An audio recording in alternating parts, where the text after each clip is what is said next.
After being diagnosed with cancer, I didn't know how to break the news to my family. The medical report had been sitting on the table for 3 days, untouched. No one asked me a thing. It wasn't until the 4th day, when I missed making dinner because of a follow-up appointment at the hospital, that the phone finally started ringing off the hook.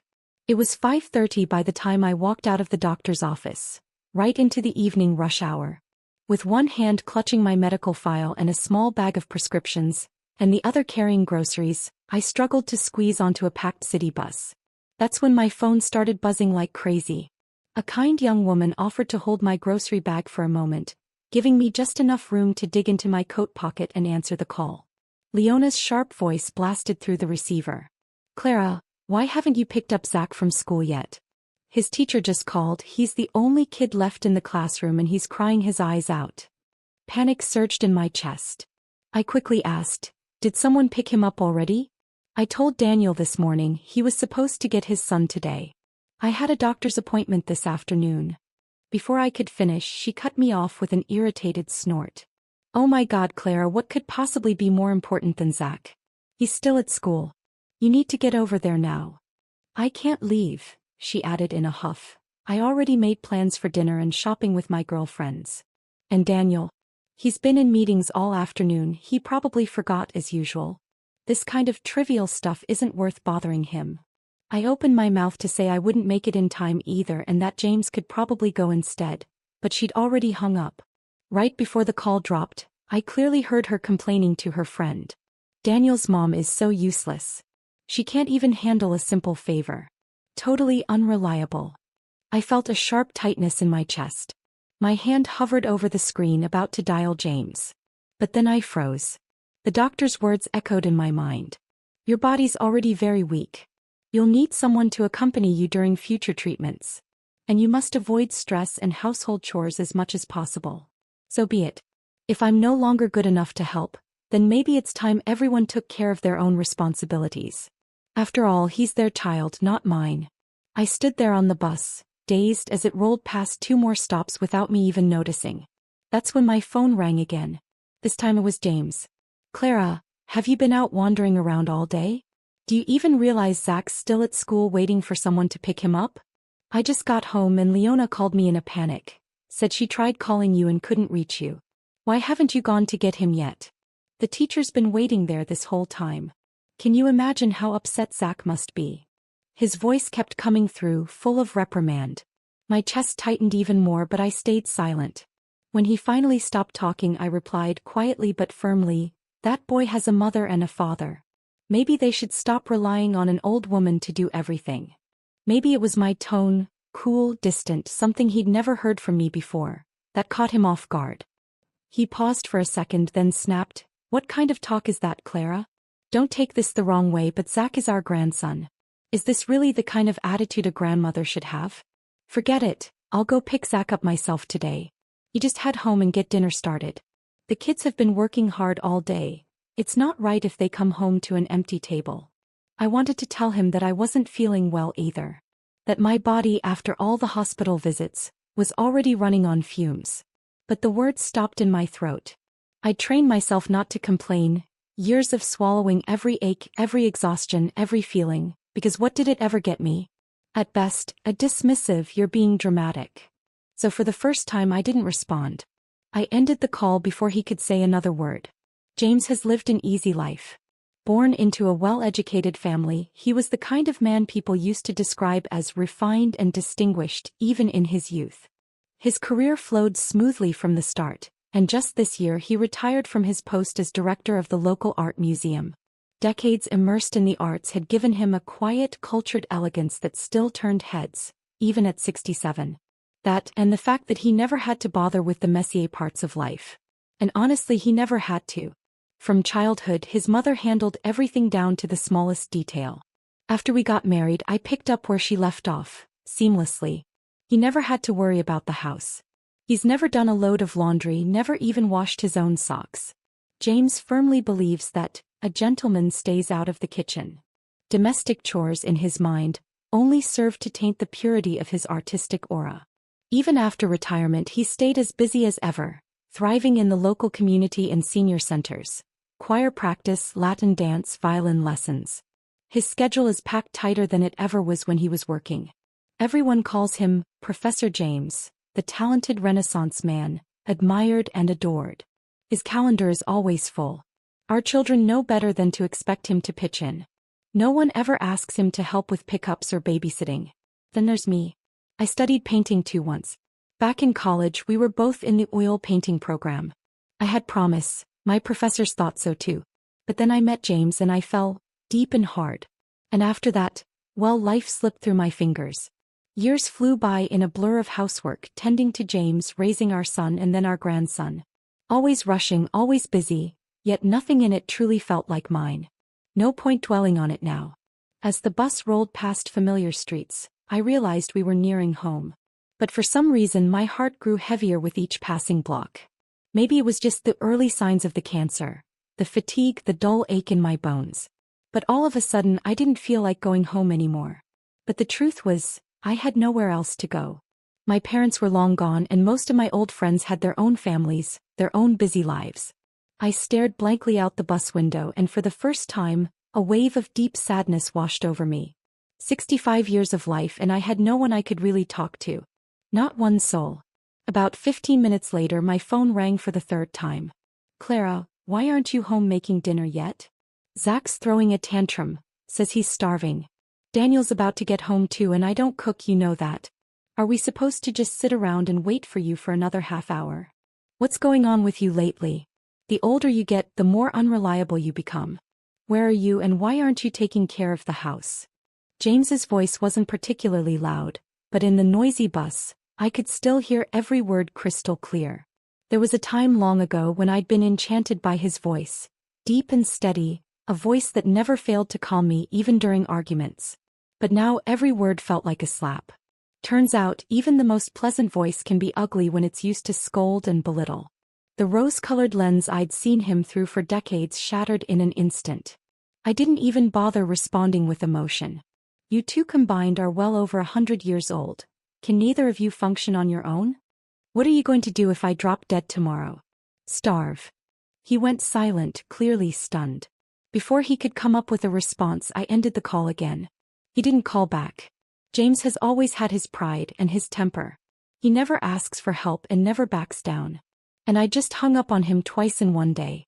That was more than his ego could take. But a few minutes later my son Daniel called. Apparently today my phone had become a hotline. Mom, what's going on with you lately? You didn't pick up Zach, you didn't cook, and now you're arguing with Dad. He's so upset he's lost his appetite. Come on, we're just trying to have a normal evening.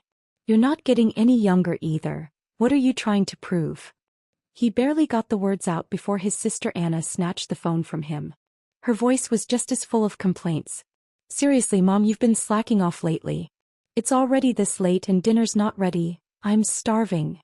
We all came over for dinner and Olivia said she wants Grandma's spaghetti bolognese, her favorite. You better hurry back or she's going to throw a fit again. I said nothing. I remembered how when both of them were getting married and buying homes, they'd made sure to choose houses just a few blocks from ours. Said they couldn't stand being far from us. Since then, unless it was the weekend or a special occasion for dining out, they came here for dinner nearly every weekday. I treated both Zach and Olivia the same, picked them up from school, fed them, helped with homework. Most days I'd collect Olivia from preschool, then head straight to Zach's elementary school, pick up groceries on the way and rush home to cook for everyone. It had become our routine. One big lively dinner every evening. But since Olivia's other grandmother had come to visit, I hadn't needed to pick her up. Even so, I didn't know what to say now. Should I blame myself for caring too much over the years? Or should I blame myself for failing to raise my children right? Raising a house full of dependents who never learned how to stand on their own? After a long pause, I replied flatly, "You can eat without me tonight. I won't be coming home for dinner." After saying that, I turned off my phone. At last, the world went quiet. Somewhere along the way, the bus had already passed my stop. Darkness had settled over the city, unfamiliar streets unfolding outside the window. But for the first time tonight, I had a seat to myself. How ironic, really. I'd skipped making just one dinner and suddenly everyone came after me like I'd committed some terrible crime. And yet, the breast cancer diagnosis report had been sitting on the living room coffee table for 3 full days. Not a single person had asked me about it. They sit on that couch every day glued to their phones watching TV playing games. Even the fruit I carefully replace with fresh ones each day. They never ask, never notice, just reach out and help themselves. But somehow not one of them has glanced at the medical report right next to it. Was it just because my name was printed on the cover? Did that make it invisible to everyone by default? Like me, living in that house for decades, giving and giving yet never truly seen. My children always say, "Mom, you really lucked out marrying Dad. You never had to work and you got to be the elegant wife of an art museum director." Relatives gush about how James carried the whole family, provided everything, raised 2 accomplished children. What a remarkable man. The ache in my chest sharpened again, and without realizing it, tears had already started streaming down my face.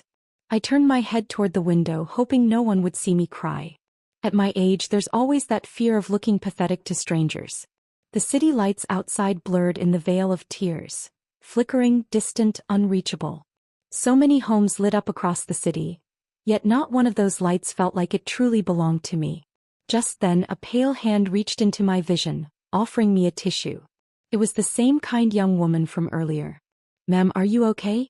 Here, take this." She smiled gently. "The breeze by the window's pretty strong. Be careful not to catch a cold. Oh, and I saw the bag of medicine you're holding. I figured maybe you weren't feeling well."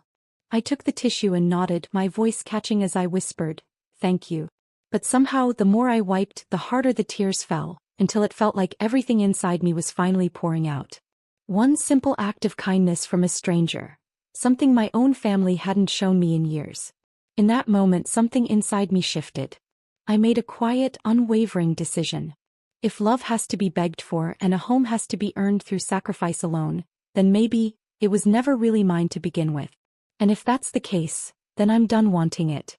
When the bus reached its final stop, everyone else got off. I stood up, unsteady on my feet, swaying a little as I grabbed my bags. The young woman noticed and immediately stepped in again, taking most of the weight from my arms without hesitation. "Thank you so much," I said, genuinely moved. "You've really helped me today. You must be exhausted yourself. Commuting this far after work must be tough." She waved it off with a smile. "Not at all. I'm actually just an intern at the hospital where you had your appointment." Then she added almost sheepishly, "I got off several stops ago, but you looked like you weren't doing so well. I just wanted to make sure you were okay, so I stayed on with you. Do you live nearby?" I froze for a second, guilt washing over me. "Oh no. I don't live around here. I'm so sorry. Let me call a cab to take you home. Thank you for caring." "Really, I'm fine, I just feel terrible for troubling you." "You don't need to apologize," she said gently. "If anything, you should take a cab home.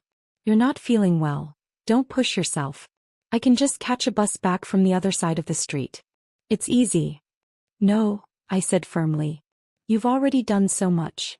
This was my mess and I won't let you go back alone because of me." I insisted on walking her to the curb and hailed a cab, ushering her in with me. First, I had the driver take her home. Then I gave directions to head toward mine. I hadn't brought anything with me today. I was only supposed to go in for a routine checkup. Now I needed to head back and start packing my things. As she got out of the car, she turned back with one last warm smile. "Ma'am, you know, medicine has come a long way. Don't lose hope. Everything might turn out just fine." I waved goodbye and tears nearly slipped again. Somehow, all the heaviness, the bitterness of the day felt a little lighter, healed just a bit by the kindness of a stranger I hadn't even known an hour ago. Back near home, I passed by a restaurant just outside our neighborhood, one that had a reputation for being exclusive and overpriced. I'd heard James and the kids mention it more than a few times. They'd only been there for formal dinners or special occasions, always praising how refined it was. Yet not once did any of them think to take me there. Maybe they never saw me as someone who belonged in places like that. To them, I was just a housewife, someone who saved money, cooked meals, did laundry, not someone who needed to experience fine dining. Without thinking too much, I turned and walked in. For the first time in my life, I sat down alone and treated myself to a proper, elegant dinner. The groceries I'd bought earlier were already long gone, tossed into a trash can after I'd stepped off the bus. I used to worry about every dollar trying to save for my kids and grandkids. The fewer luxuries I indulged in, the more I could leave for them. Even calling a cab used to feel like a splurge I had to justify. But now that I'm sick, I realized if there's anything left I still want to do, I should do it. No one knows how many days I have left. So I tasted every bite of the meal they used to rave about, and quietly realized it wasn't all that special. I'm not some fool who can't tell good from bad. I'd just never been given the chance to choose for myself before. After dinner, I took a slow walk home, letting the meal settle in my stomach. By the time I reached the door, it was past 10. The moment I opened it, I was hit by a heavy mix of food smells and alcohol in the air. The house was a mess. Dinner had just ended, and the dining table looked like a battlefield. Plates everywhere, crumpled napkins, leftover bones from chicken wings scattered across the surface. The living room was no better, like a small hurricane had swept through. Leona and Anna were slouched on the couch, chewing on fried chicken wings, eyes fixed on the television. Zach and Olivia sat nearby, mimicking the adults, each clutching a bag of snacks while glued to their tablets, fingers flying across the screens playing games. Out in the backyard, James and Daniel, along with Anna's husband, were drinking beer and chatting about retirement plans and stock market trends, as if there wasn't a single problem in the world worth worrying about. James had always had stomach issues, and it was usually me who kept a close eye on him, making sure he stayed away from alcohol. But tonight he was drinking freely. No doubt his stomach would keep him up later, aching in protest. I stepped through the door, changed into my house slippers, and stood there for a moment. No one even looked up. The first to notice me was Leona. She glanced my way briefly, her expression full of impatience, then turned back to the TV without a word. I walked straight across the room, quietly heading toward the master bedroom. But just as I rounded the corner into the hallway, I came face to face with someone I hadn't expected to see. She looked just as surprised. "Clara, you're finally back," she said, trying to sound warm. "I was just telling James he should call you. It's late and I was worried it wasn't safe for you to be out alone." I froze. Truth be told, Vivian's presence in my home wasn't new. Ever since she'd moved into one of the upscale condos nearby last year, she'd visited a few times, always as a polite guest. But now, seeing her walk out of my bedroom in a soft, silky loungewear set, tousled hair and sleepy eyes, something in me twisted. Vivian, James's old flame. His dream girl. Once the star of the East Coast Ballet Conservatory, the graceful goddess who had every young man's heart in the palm of her hand. Time, it seemed, had been particularly kind to her.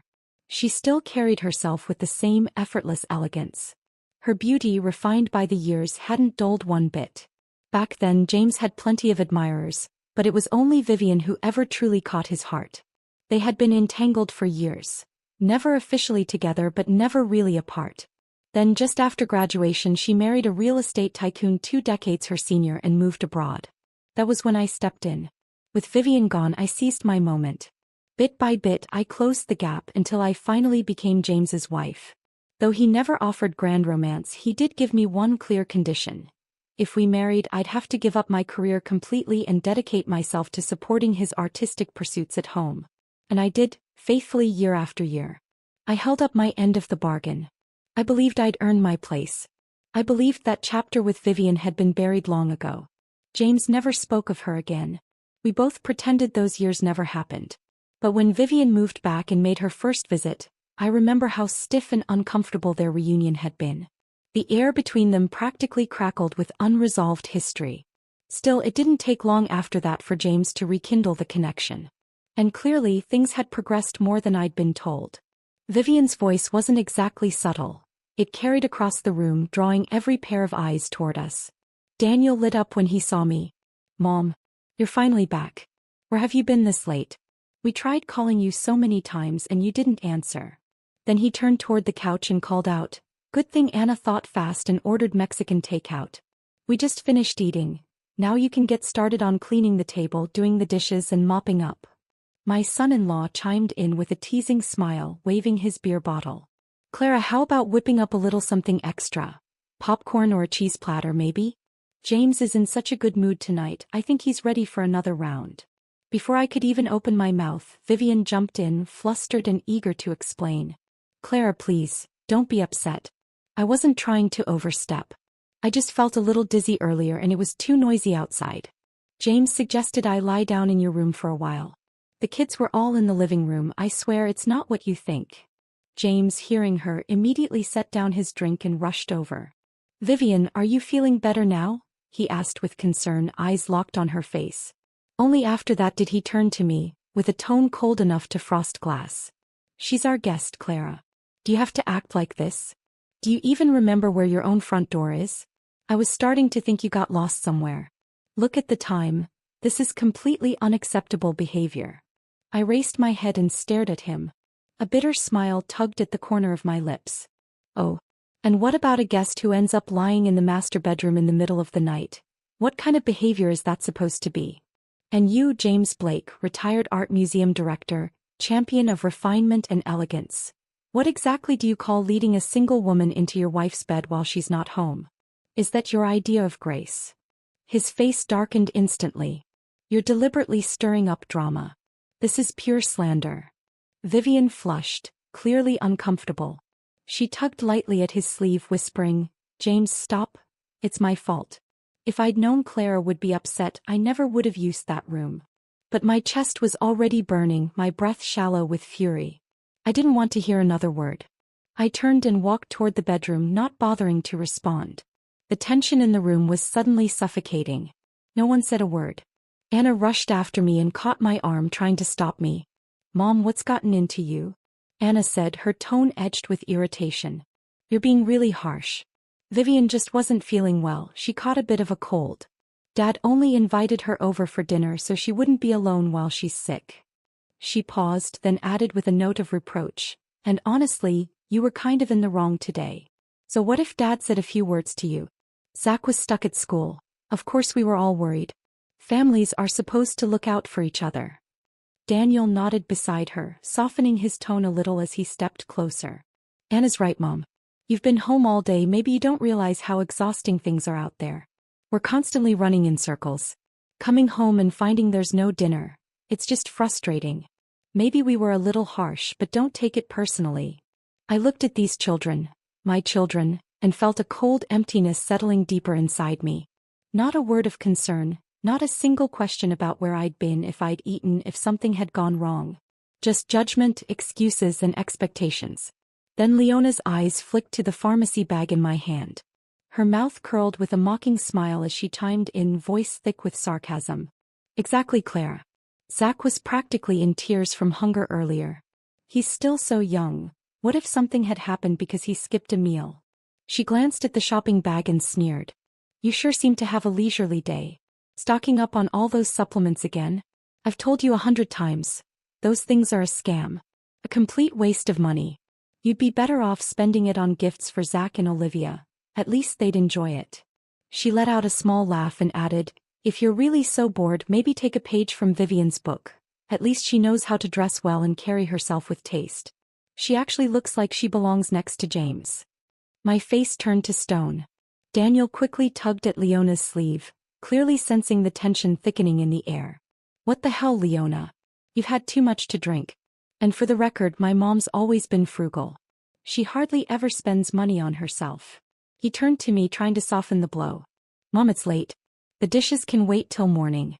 Why don't you help the kids get ready for bed? Olivia said she wants to sleep over tonight. I slowly turned my gaze toward each of them. These faces I knew so well, and felt only a cold, bone-deep fatigue. Not a flicker of warmth, not even a trace of real concern for me as a person. They were all so quick to assign me tasks, to scold me, to use me. But not one had asked if I was okay, if I'd eaten, or why I'd come home so late. This so-called family affection didn't even measure up to the kindness of a stranger on a city bus. Sometimes it's not anger that takes over. It's numbness. I finally spoke, my voice calm and even, but each word dropped like a stone. There's something I need to formally tell all of you. You're all grown adults. You've got your own lives, your own families. It's time to wean off. As of today, I'm no longer your unpaid maid. No more school pickups. No more dinner on the table. No more housework taken for granted. If you need it done, figure it out yourselves. And if any of you feel a sudden urge to care for some poor, fragile old friend, go ahead. I won't stop you. I won't interfere. But don't worry about me. I won't need anything from you either. The moment my words landed, the entire room fell into stunned silence. Everyone exchanged uneasy glances. Mom, what are you saying? Daniel was the first to speak, his voice tinged with disbelief. We're all working full-time jobs. Without you, we wouldn't even be able to pick the kids up from school. Anna chimed in immediately. Exactly. We don't get off work until 6 or later. How are we supposed to come home and cook dinner too? Are you just planning to let us go hungry? Leona scoffed, her tone laced with irritation. Clara, it's not like we actually think of you as a maid or anything. But James is always busy with his community activities. Someone's got to handle things at home. And honestly, you don't have a job. Helping out a little is no big deal, right? It's just something to keep you from getting bored. One by one they all stepped forward trying to convince me, reasoning with me like I was the one being unreasonable. But all I felt was a slow, searing fire rising in my chest. I'm not bored, I cut in coldly. And if you really think all of this is no big deal, then try doing it yourselves for a full day. Let's see how easy it feels then. I'm a human being, not your unpaid domestic help. I've spent decades running this house without a break. Now it's my turn to rest. Anna noticed the shift in my tone and quickly softened her voice, looping her arm around mine like a child trying to appease a parent. Mom, we're not saying you shouldn't rest. But it's not like you're working.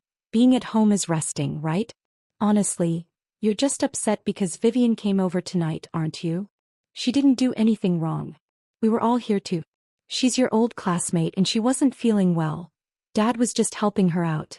What's the harm in that? The more she spoke, the tighter my chest felt, the dull ache beneath my ribs flaring again. I gently pulled my arm away and looked her straight in the eyes. My voice was calm but sharp, every word heavy with purpose. First, being at home doesn't mean I've been resting. If you don't believe me, try taking turns with the housework starting tomorrow. Then tell me how rested you feel. Second, Vivian is your father's guest, not mine. I won't speak for what goes on between them. But don't use me to smooth things over just because you don't want to face the truth. Maybe it was the firm edge in my tone, something none of them had ever heard from me before. But suddenly the room went dead quiet. Even the air felt heavier. Then Vivian stepped forward, dabbing at the corners of her eyes with delicate fingers. Her voice trembled slightly, just enough to be noticed. I'm truly sorry, Clara. This was all my fault. I never meant to come between you and James. I've really overstayed my welcome tonight. I should go. Without waiting for anyone to respond, she hurried to the front door, gathering her things as she slipped on her shoes. It was clear she wanted to disappear as quickly as possible. The kids, flustered, trailed after her in a rush, muttering reassurances and apologies. Before the door even shut, a sharp slam echoed from the dining room. James had smacked his hand against the table so hard it rattled the plates. That's enough, Clara. His voice exploded across the room. You've been acting strange ever since this afternoon. Coming home late was bad enough, but now you're picking fights left and right. Let's be honest, is this really just about dinner? Or is it because I was caring for Vivian? Why do you keep dragging up the past? She had a fever, she was burning up to 101 degrees. And you still want to make a scene about it. His voice kept rising, sharp and impatient. For God's sake, a person's heart is supposed to grow broader with age. But your mind is shrinking by the year. When did you become so petty? And with that he grabbed his coat and phone and stormed out after the others, without even glancing back. Since they all say I've grown petty with age, fine. Let me be petty to the end. I went straight back to the bedroom and started packing. Not just for a night. Not just to get away from that bed. I was leaving this house for good. I didn't want to spend another day under this roof. Besides, the doctor had made it clear. I needed peace, not stress. But it hadn't even been half an hour since I walked through the door, and already my chest was tight, my breathing uneven. James hadn't been gone long before the kids came back in, assuming this was just another emotional flare-up. Their voices floated toward me from the hallway, trying to smooth things over. Mom, Dad was just walking Vivian home. It's late, she shouldn't be out alone. Yeah, come on, Mom. Sure, Vivian's elegant and well-kept, but if there was really something going on between her and Dad, it would have happened years ago, not now. Exactly. Dad's 67. What's he even gonna do at this point? Mom, we'll wash the kids up ourselves tonight. Just get some rest, okay? Tomorrow morning you can make breakfast and take them to school like usual. Their voices blurred together, a dull hum of rationalizing and delegating, every word only making the air around me feel heavier. I shut the bedroom door without a word. Packing didn't take long. There wasn't much I needed. A few changes of clothes, some jewelry, my documents, a charger. That was it. After decades in this house, it was almost laughable how little felt worth taking. The 2 rental properties my parents left me had always been under my name. The rent came to me. Add to that the money I'd quietly saved over the years, pinching pennies where I could. I had enough to live comfortably on my own terms. I used to plan on transferring the properties to the kids when I turned 80. Well, thank God I hadn't done it yet. Thank God I still had something to fall back on. As I rolled my suitcase out of the bedroom, Anna's family had already left. Daniel was in the bathroom bathing Zach. No one noticed me. I didn't care. I didn't say goodbye. I walked out and didn't look back. The night air hit me like a quiet relief, but I stood there for a moment, unsure of where to go next. They always said I was sheltered, that I hadn't seen the world. Maybe now was the time. And if this illness really couldn't be cured, then I sure as hell wasn't going to end my life in a kitchen or laundry room. The doctor said my radiation treatments wouldn't begin until next week, so I had a few free days. Why not use them? I didn't know how to book plane tickets online, so I did the simplest thing I could think of. I hailed a cab and told the driver to take me straight to the airport. Standing in the terminal, watching the destination board flicker through names, I picked a city I'd always wanted to see. I walked up to the counter and bought a ticket for the next available flight. Before boarding, I hesitated for a second and then sent a message to the family, just enough to keep them from calling the police. I'm going on a trip. Don't bother me. Then I powered off my phone. It was a red-eye flight, short, smooth, and when the wheels touched down, the sky was still dark. I'd landed in Portland. I'd seen it in travel videos before, called the City of Roses, a botanical paradise on the West Coast. I'd always wanted to visit. If I had any passion left in life, it was plants. My balcony was always packed with greenery, every inch filled with tiny bursts of life that reminded me there was still something to look forward to in my day. James never had time for travel. He always said Portland was too damp, that the air there feels sticky, hardly elegant. But I didn't need elegance. I just needed joy. When I turned my phone back on, a flood of messages poured in like a broken dam. They'd all seen my note. And now they were panicking. Mom, if you're gone, who's picking Zach up tomorrow? No one cooked dinner. Dad doesn't know how. What are we supposed to eat? Mom, don't be so stubborn. You wouldn't really go on vacation alone. You probably just booked a hotel nearby. Bet you'll be home by morning. Seriously, you don't even know how to use apps. You don't have family nearby. What if you get scammed?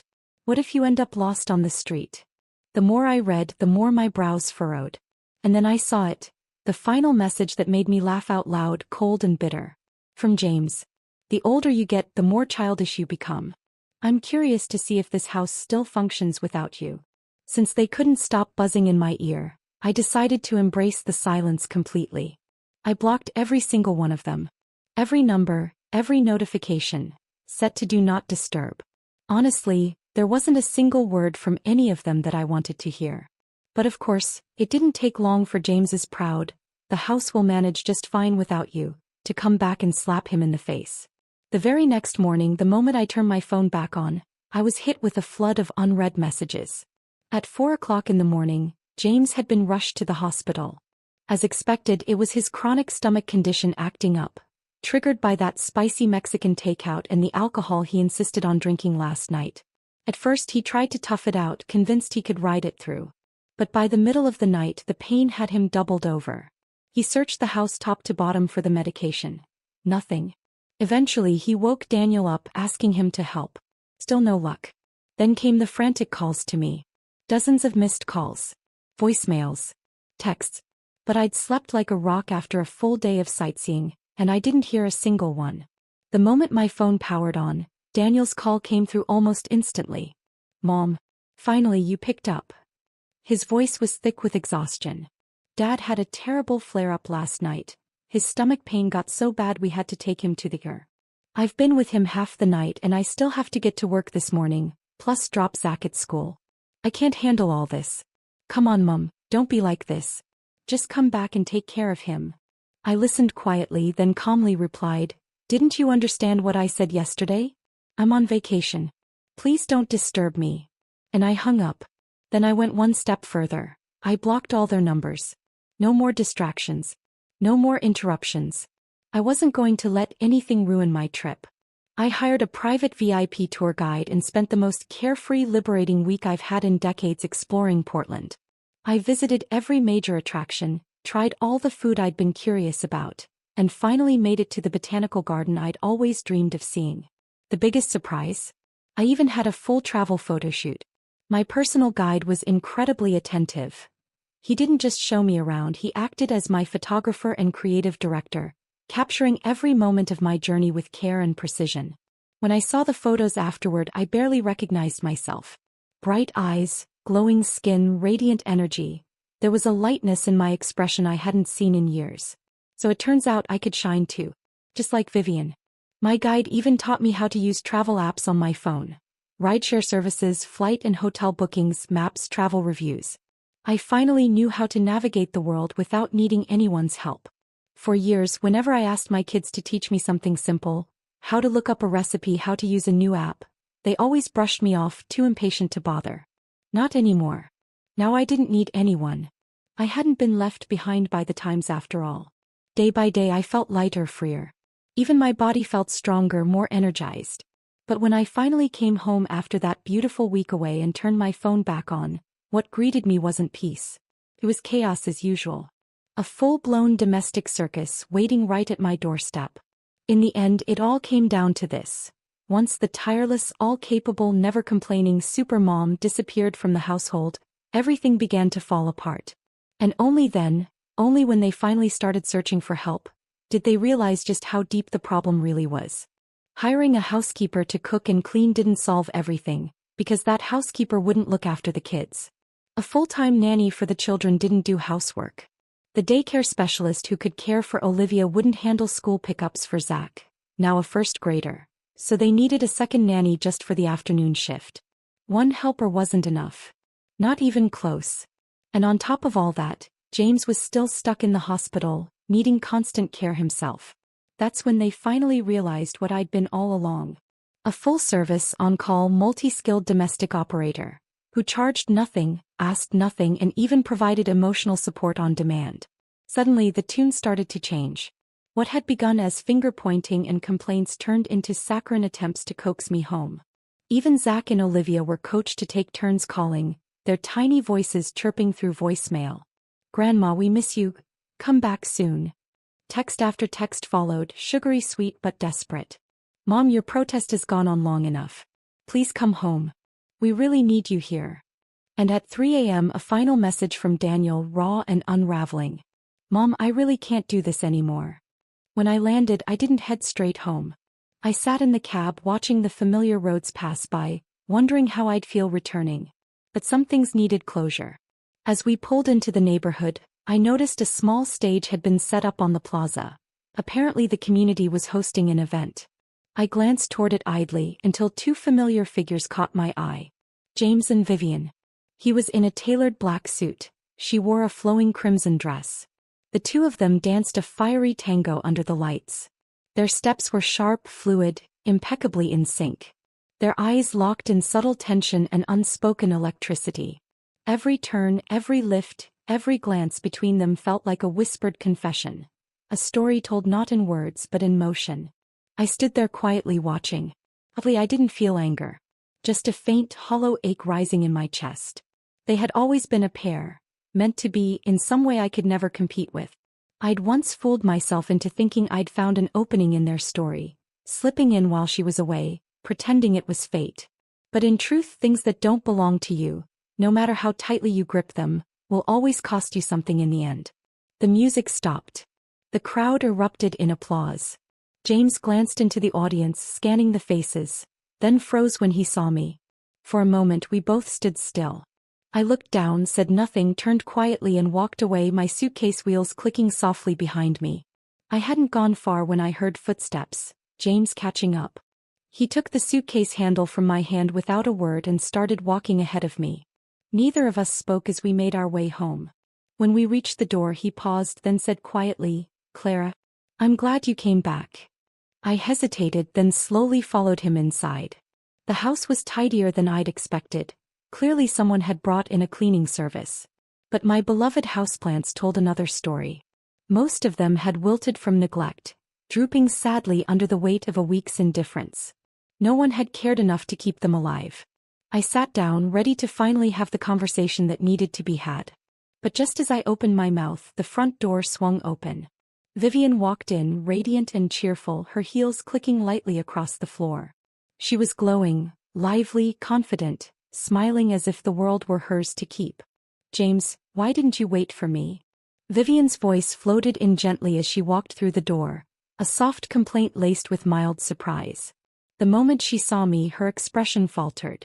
Her eyes flicked to the suitcase beside me, and her hand instinctively tucked the house key she was holding behind her back.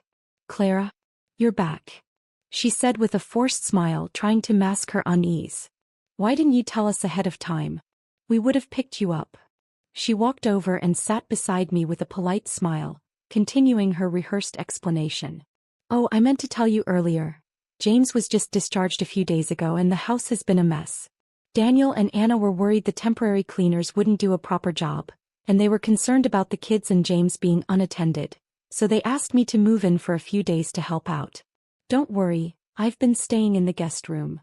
I simply nodded, offering no reply. Vivian kept going, her tone casual, almost too casual. "Honestly, if James weren't so resistant to hiring a full-time housekeeper, none of this would have been necessary. These things can all be outsourced.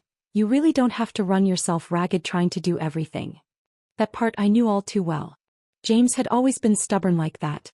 Despite his income, he never allowed outsiders into our home. For all these years, we never once hired a live-in housekeeper. But I hadn't come back to rehash old habits or make small talk.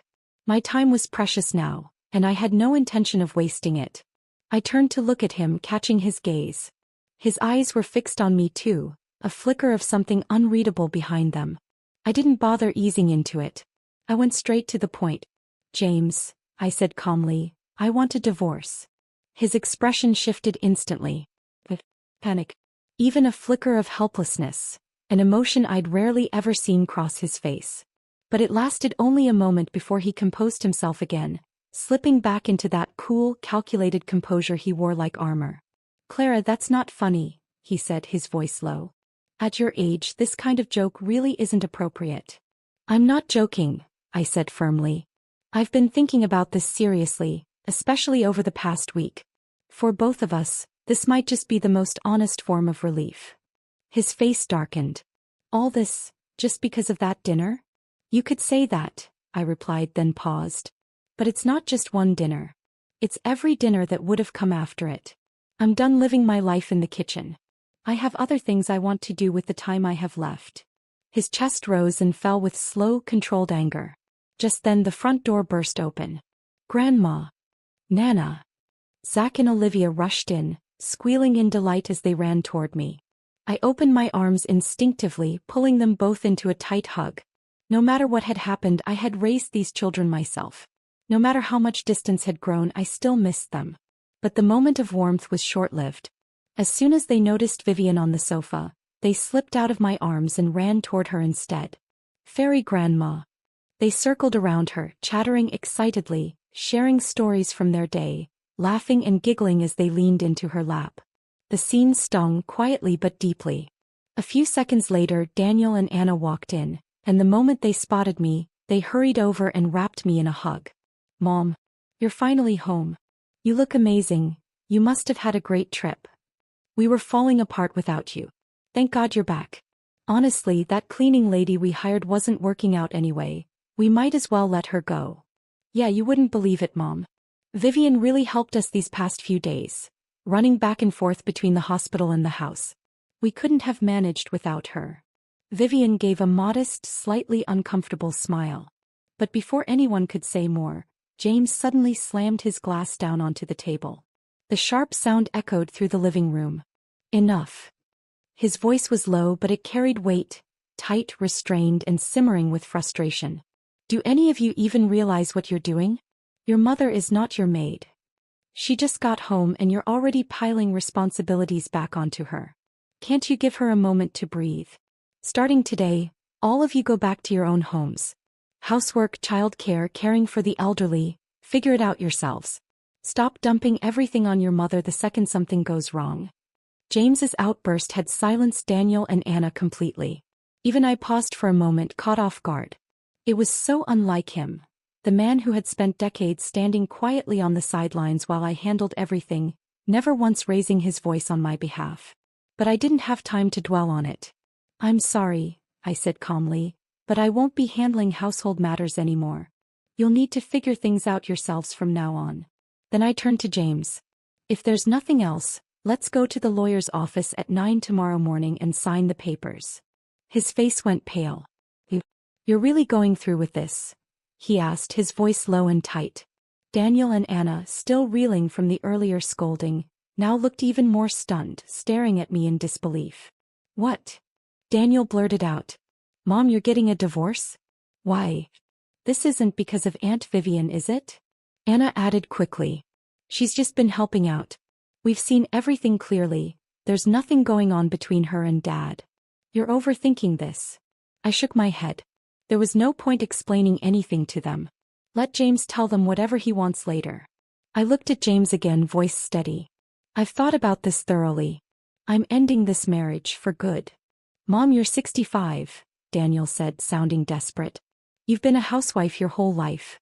How will you even manage after a divorce?" "Yeah," Anna chimed in. "Did someone out there fill your head with that live your own life stuff? Don't be naive, Mom. People just want your money."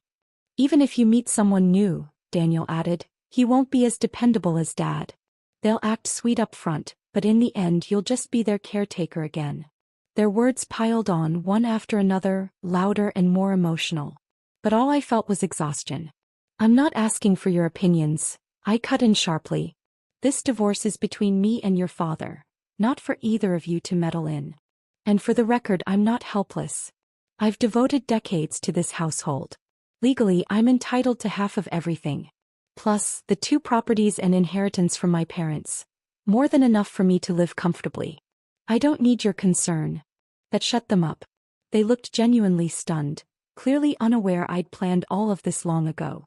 I turned back to James. "So, still hoping I'll change my mind? Still reluctant to go through with it?" The air in the room thickened. I knew exactly what James cared about most. Pride. Especially in front of others. Especially in front of Vivian. So I added, just loud enough, "If you don't want to look foolish in front of her, then do this cleanly. No drama. No delays." Sure enough, his jaw clenched. He nodded slowly, each word strained through his teeth. "Fine. If that's what you want, we'll do it. You'll get what's rightfully yours. I won't hold anything back." The weight that had pressed on my chest for years suddenly lifted. I nodded gently. "Good." With that, I stood and walked out. James said nothing, though his eyes were red. Daniel and Anna, however, erupted behind me, panicked, pleading voices cracking. "Mom, what are you doing? You're tearing this family apart. Are you out of your mind?" I didn't look back. I didn't answer. After leaving, I moved into a fully furnished apartment near the hospital. Quiet, simple, perfect. Kitchen, laundry, everything I needed. It was a place Grace helped me find. The same young woman who had once offered me a tissue on the bus. She'd grown up in a small rural town, worked her way through school and built a life in the city. Strong, self-made kind. We'd exchanged contact info after that night. When she heard about my situation, she took it upon herself to help, finding me a place to stay, even connecting me with a professional caregiver to assist during my radiation therapy. Once I settled in, I took her out to dinner to thank her. It was warm, simple, and real. The kind of conversation I hadn't had in years. That night, just as I was preparing for bed, the family group chat lit up again. Familiar names, familiar noise. Daniel. Anna. Her husband. All of them now taking turns trying to convince me to reconsider. "Mom, you're too old for a divorce. It's embarrassing. Think this through. Once you walk away, Dad's still a catch. Great pension, kind personality, he'll have women lining up. You'll regret it. You're making a mistake, Mom. A big one." I didn't reply to any of it. And then Daniel sent the message that cut the deepest. If you can walk away now when we need you most, then don't expect anything from us in the future. Don't expect me to call you mom anymore. I stared at that message for a long time. Then, without hesitation, I exited the group chat and blocked every number. Everyone except James. We still had paperwork to finalize after all. That night, I finally slept soundly for the first time in a long while. The next morning, I ordered a car at 8:30 and headed to the law office. Out of courtesy, I even sent James a reminder text, with the time and address. I arrived early. At 9:30 sharp, James appeared at the door. Only then did I finally breathe a sigh of relief. James showed up with stubble on his face and dark circles under his eyes. Exhausted, disheveled, a far cry from the refined man he always prided himself on being. I wasn't surprised. After a lifetime of standing above me, it must have been unbearable to suddenly find himself beneath me, outmaneuvered in every way. We signed the agreement quickly and headed straight to City Hall to finalize the divorce paperwork. When we handed in the forms, the clerk paused for a split second, visibly surprised. But professionalism kicked in quickly. She glanced between us and asked casually, "Reason for divorce?" James said nothing, his face a blank wall of indifference. I smiled lightly. If we must give one, let's call it irreconcilable differences. The clerk looked puzzled for a moment, probably wondering how two people who looked so polished could fall apart so neatly. But when she saw how clearly we'd divided everything, assets split 50-50, no disputes, she skipped any mediation and simply processed the paperwork. As soon as the formalities were over, I turned and walked away. James stood frozen behind me, his face even grayer than before. I didn't give his reaction another glance. While he was still stuck there in his daze, I was already in a cab moving forward. And just like that, life felt lighter, freer. The radiation treatments were rough, and there were days my body ached with fatigue. But overall it was manageable. And for the first time in decades I had space, real, uninterrupted space, to breathe. Grace came to the hospital nearly every day. Sometimes she helped me talk to the doctors, sometimes she just sat with me through lunch, chatting, offering encouragement with that quiet strength she carried. Other patients thought she was my daughter. They often whispered, "You're lucky to have such a thoughtful girl." Over time I got to know more about her. She grew up in a small, conservative town where everything favored her younger brother. She worked her way through college, paid her own tuition, and built a life with nothing handed to her. She'd been through more than most people ever knew. The more I learned, the more my heart ached for her. There was a quiet resilience in her, a kind of strength I admired deeply. And somewhere along the way I began to consider asking her to be my goddaughter. Strange, really. This was supposed to be the hardest stretch of my life, battling illness and starting over alone. But somehow, it had turned into the most peaceful chapter I'd known in years. Most mornings were spent at the hospital. The afternoons and evenings were mine, wide open, unhurried. But still the quiet could get heavy. The silence made room for fears to creep in. Every cancer patient, no matter how strong, has that fear. I was no different. The doctor advised me to find a distraction, to walk more, to get fresh air, to stay emotionally balanced. Grace remembered I once told her I used to paint in college. She kept gently encouraging me to try again, to pick up a brush, even just for fun. But I hadn't painted in decades. I didn't even remember where to start. The thought of holding a brush again felt foreign, distant.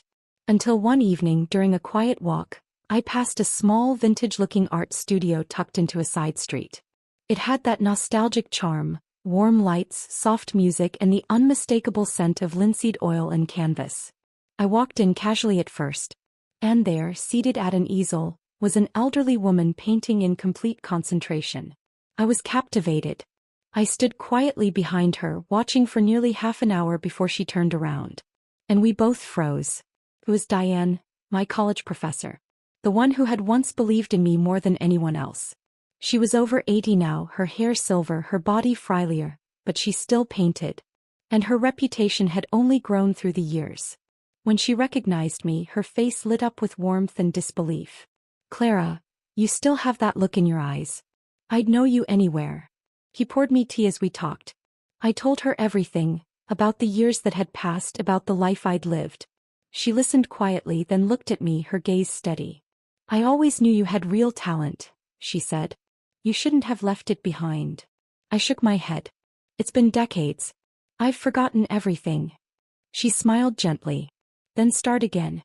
From the beginning. Just for yourself. No pressure. Think of it as a hobby, just something that brings you joy. Something in me softened.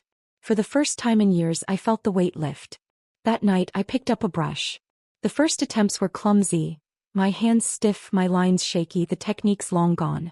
I was almost embarrassed by how rusty I'd become. But I kept going. Day after day I practiced. Slowly, steadily I began to remember. I found my rhythm again. And with it, I rediscovered a piece of myself I thought I'd lost forever.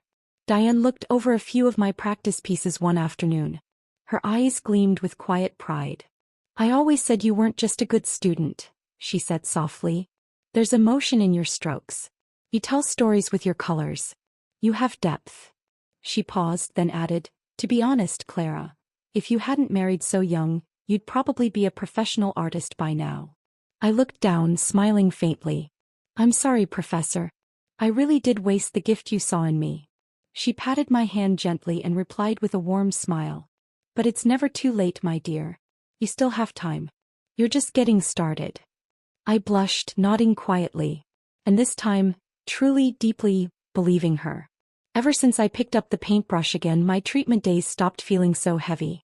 Painting became my refuge, my distraction, my therapy, my rhythm. The hours passed easier, the fear receded, and even the pain seemed more bearable when my hands were busy blending color on canvas. Except for the occasional interruptions. James. After I'd blocked his number, he started calling from random numbers. Always some excuse, always some trivial reason. "Do you remember where I put my gray suit? Did you take that old photo book from the guest room? Which shirt should I wear to our cousin's wedding? And once, unbelievably, that flower you liked, it just bloomed. You want to come home and see it." Sometimes his voice came through thick with alcohol. "It's already dark out. Why aren't you home yet?" Every time I blocked the new number. Without hesitation. I didn't respond. I didn't want to. I didn't need those echoes from the past invading my space, pulling at my healing with strings I had already cut. Honestly, I didn't even understand what he was trying to do. He and Vivian, after all those years apart, they finally had no obstacles between them. Even the kids had come to accept her.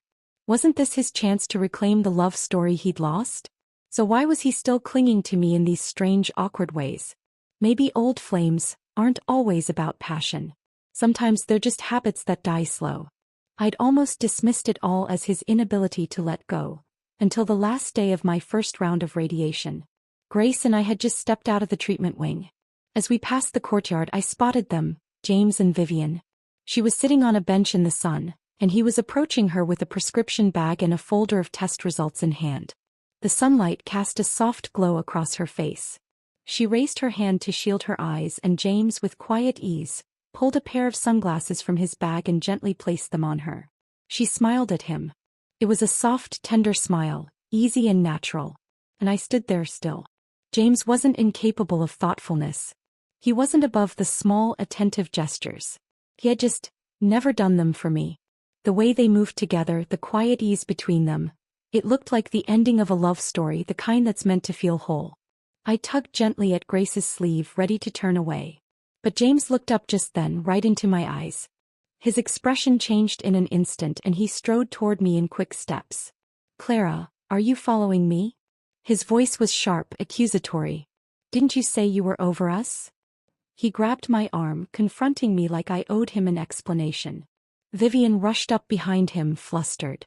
"Clara, please don't misunderstand. James was just helping me. He came with me to get a flu test. I've had a fever, I'm a bit weak." I smiled faintly. My voice was calm. "Don't worry. There's nothing to misunderstand. We've signed the papers. The divorce certificate might not have arrived yet, but as far as I'm concerned, he's a free man." As soon as the words left my mouth, Grace stepped forward. She was still in her hospital uniform, and her tone was firm and clipped as she brushed James's hand off my arm. "Sir, please keep your hands to yourself. This is a hospital." Then she turned to Vivian. "And you, if you're running a fever, put on a mask. Public space isn't your personal lounge." Vivian flushed, retreating a step in embarrassment. James, suddenly noticing the patient gown peeking out from beneath my coat, paled. "You're sick?" he asked, his voice uncertain now. "What do you think I'm doing here? Getting a facial? Grace snapped. What's wrong? Is it serious? Should I call someone? I can get you the best doctor. I cut him off, expression neutral. It's nothing major. I'm being discharged tomorrow. But thank you for your concern. I turned to leave. James looked like he wanted to follow, but Vivian stumbled behind him, nearly losing her balance, and he had no choice but to turn back and catch her. Grace watched him go, then looked at me and raised an eyebrow. That's your ex-husband? I nodded. She let out a short laugh. Let me guess. Back in the day you just fell for that face, didn't you? Her teasing was light, effortless, but it cracked something open inside me. I chuckled genuinely. Yeah, I said with a shrug. You're not wrong. And in that moment it hit me. The things that once consumed me, that once left me raw and restless, could now make me laugh. Just like that, the bitterness I'd carried for years began to dissolve. I was healing. Not just my body, but everything else too. The next day the official divorce certificate finally arrived in the mail. 40 years of marriage. Over, signed, sealed and done. Just like that the chapter closed. All that was left of the past was to forget it. With that weight finally off my chest, I did something I hadn't done in years. Posted on social media. Cheers to myself, for having the courage to choose freedom at this age. The news traveled quickly. Relatives and old friends started reaching out one by one, full of curiosity and concern. Most of them didn't even try to hide their shock. I couldn't be bothered with explanations, so I gave them the same vague answer over and over. We just weren't compatible anymore. But no one bought it. Come on, one cousin said with a scoff. You're telling me after 4 decades you just now realized you weren't compatible? Others were more direct. Some amused, some patronizing. You'll regret it soon enough, one neighbor said with a smirk. Just wait till James finds someone else. That's when it'll hit you. As soon as he remarries, another added, you'll realize what a mistake you made. It was almost laughable, like I'd been tossed aside, a discarded woman clinging to some fantasy of independence. As if my worth was solely defined by being someone's wife. But I looked at my life, really looked at it and weighed it carefully. 3 properties. More than enough savings. A gentle, bright young goddaughter who cared for me like family. A completed first round of cancer treatment with promising results. The doctor said that with regular checkups and proper care, it likely wouldn't shorten my life at all. By all accounts, my days had never been more peaceful or more mine. But I didn't bother explaining that to anyone. I'd learned the most important lesson of all. You don't owe your peace to anyone's understanding. So instead of wasting breath on gossip and judgments, I threw myself into painting. Grace, ever the cheerleader, kept urging me to share my progress with others. You should create an account, she insisted. Not just to connect with other painters, but to show other women it's never too late to start again. You could inspire so many people, women who feel stuck, invisible, forgotten. You could remind them they're not alone. Eventually I gave in. She helped me set up an account and named it Ink and Grace. A soft tribute to both art and the life we were building from scratch. I started posting quietly, photos of my progress, my sketches, my canvases. No talking heads, no self-promotion. Just the quiet intimacy of brush strokes, colors and layers forming on canvas. To my surprise, the account began to grow. Slowly at first, then steadily. More and more people followed. Some fellow artists, some strangers simply drawn to the quiet beauty of reinvention. The platform eventually reached out to collaborate, offering ad partnerships and promotion. I'd accidentally become a modestly popular art creator, and earned a little extra income on the side. But I never showed my face. Every photo, every video featured only my hands at work, or the soft silhouette of me painting in a pool of sunlight. Just a woman rebuilding a life in silence. A new beginning, without noise, without labels, without apologies. And just like that, the days passed, quietly, purposefully, peacefully. Grace's internship eventually came to an end. But due to her academic qualifications, the hospital couldn't offer her a permanent position, and her job search wasn't going well either. So I made a decision, one that surprised even her. I offered to fund her doctoral degree. Education is your passport, I told her. Another degree will open more doors than you can imagine. She cried while thanking me, insisting on writing out a promissory note, promising she'd pay me back one day when she could stand firmly on her own. Around that time, a few old friends started dropping by more often. They still seemed more interested in catching up on James than on me. "James seems quieter these days," one of them remarked. "He used to be so eloquent, now he barely talks at all." "I heard Vivian's moving into his house next month. No wedding, just a dinner with a few friends and relatives." "But never mind that," another added quickly. "You look healthier and more radiant every time we see you. Honestly, we're happy for you, darling." I just smiled. Their words didn't bother me. Not anymore.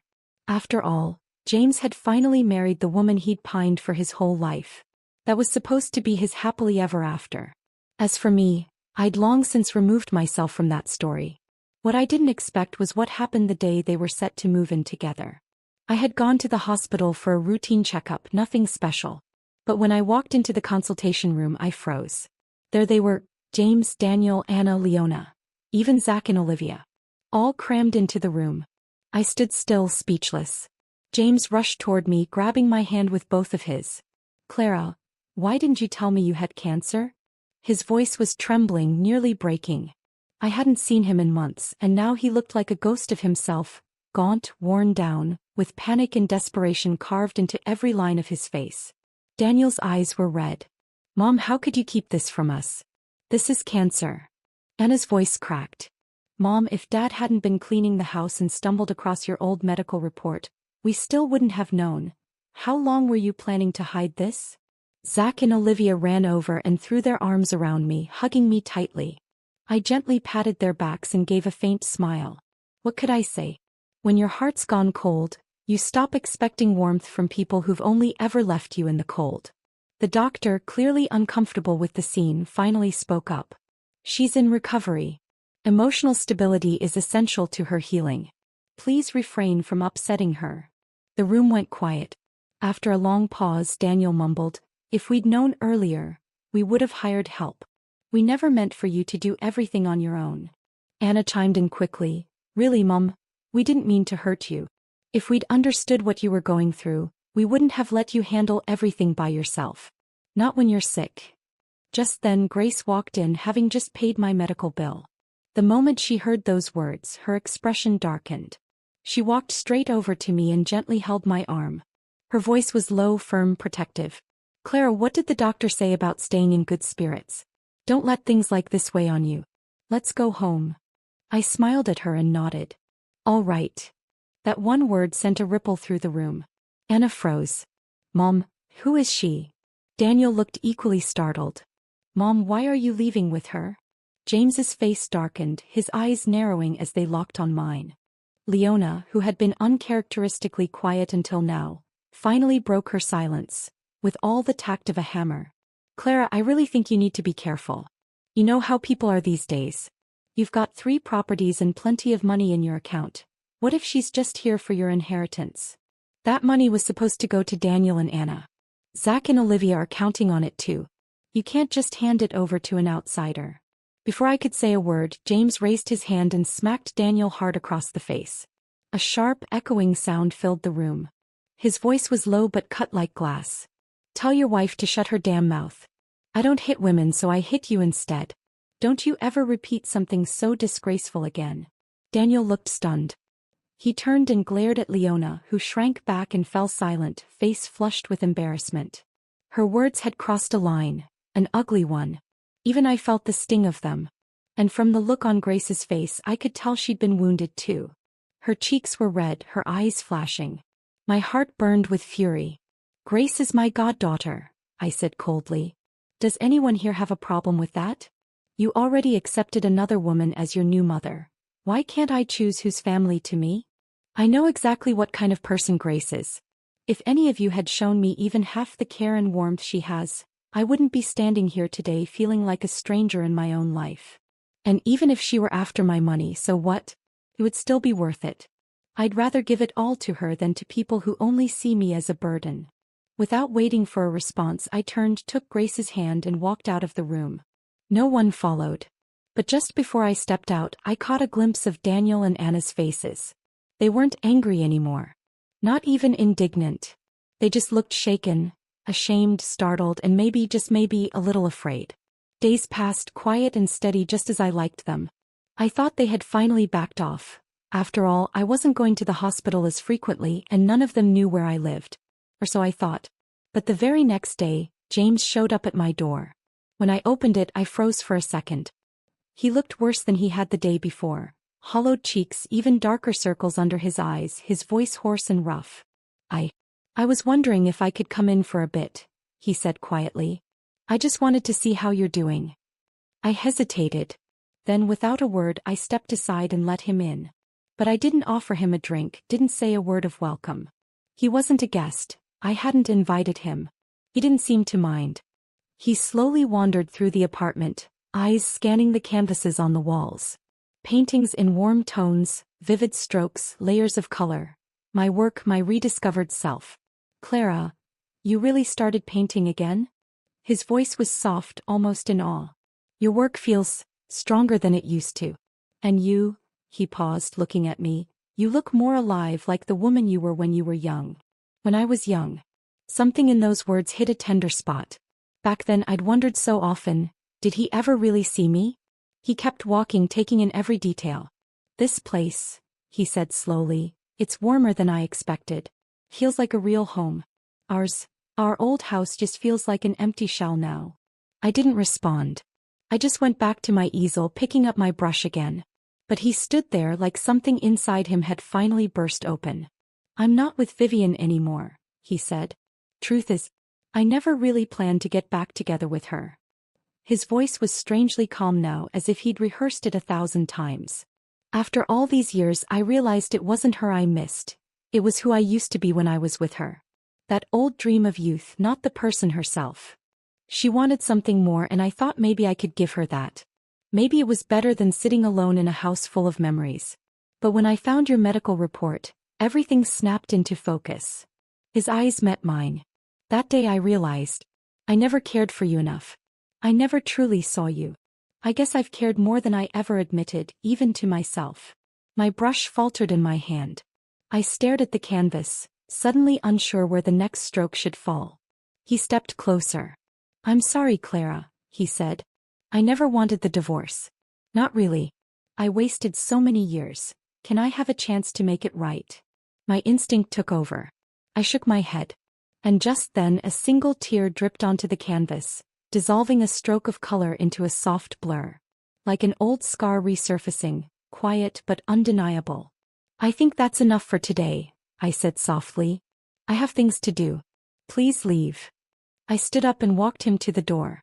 The moment it shut behind him, the tears came harder, falling one after another. Not for him. For me. For the woman who had spent a lifetime trying to warm a heart that never held her close. Now that it finally did, I no longer needed it. That chapter was over. The rest of my life, whatever was left, was mine now. After that, James seemed to appear everywhere. At my studio door, quietly watching me paint. In the hospital waiting room during my follow-ups.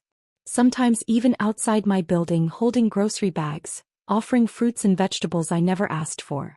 Eventually, the kids started tagging along, showing up like awkward guests with practiced concern. I stopped letting any of them in. To avoid their visits, I started traveling with fellow artists. Plein-air painting trips, weekend workshops in the countryside, quiet retreats that filled me with peace. Then months later, something unexpected happened. I received a bank notification. James had wired me $200,000. Along with it, a short message. I sold the old house. Thought you might need it, for your treatment. James. I stared at the screen, stunned. The truth was, I didn't need the money at all. I had solid medical insurance. My rental properties brought in steady income. My art account had grown rapidly, and ad partnerships now brought in more than James's monthly pension. I thought about returning the money, but the process was complicated and I kept putting it off. I hadn't even responded, yet somehow chaos had already erupted on his end. Word got out. The kids were furious. They fought with him over that money. Daniel accused him of giving away their inheritance. Leona ranted that some woman who's not even family would benefit from their future. They didn't see it as compassion. They saw it as betrayal. And just like that, the family who once couldn't spare a thought for me now argued bitterly over my worth. After I'd already walked away. I let out a quiet sigh and returned the money the very next day. But it didn't take long before James showed up at my door again. "Clara," he said, eyes filled with hopeful desperation, "you returned the money. That means I still have a place in your heart, doesn't it? The kids say they miss you too. Please, come home. I'll take care of myself this time. I'll help with the grandkids. I really want to start over. Can we try again?" I gently but firmly refused him. But he didn't give up. Like a stubborn old student clinging to one last lesson, he kept appearing, every few days, sometimes even bringing friends or acquaintances to plead on his behalf. I was exhausted by it. So I quietly moved again, this time without telling a soul. Then I threw myself deeper into my travels and my painting, letting the rhythm of the road and the flow of color carry me far away from everything I'd once tried so hard to hold together. With my artist friends, we'd disappear for 10, sometimes 15 days at a time, exploring coastlines, forests, mountains. I painted sunsets in Arizona, rivers in Oregon, autumn leaves in Vermont, and cliffs along the Pacific Highway. And for the first time in my life I felt that poem come alive in me. Only then did I realize how wide the world truly is. My collection grew. So did my circle. And thankfully the cancer never returned. In fact, I was healthier than I'd been in decades. On my 67th birthday, I held my very first solo landscape exhibition. It was a clear, sunlit day. My old professor attended in person, standing proudly on stage to make a special announcement. I would be her final student. That moment drew attention from the local press, a few art critics, and even some national media. My story, the former housewife who rediscovered herself through art, suddenly became a headline. On the last day of the exhibition, while chatting with a few gallery guests, I noticed a familiar figure standing quietly in the corner. James. Thinner than before, face lined with exhaustion, he stood motionless in front of one of my paintings, Mountain Falls. I walked over slowly. When he noticed me, he looked startled, unsure of himself. "This one? Is that the waterfall?" he asked softly.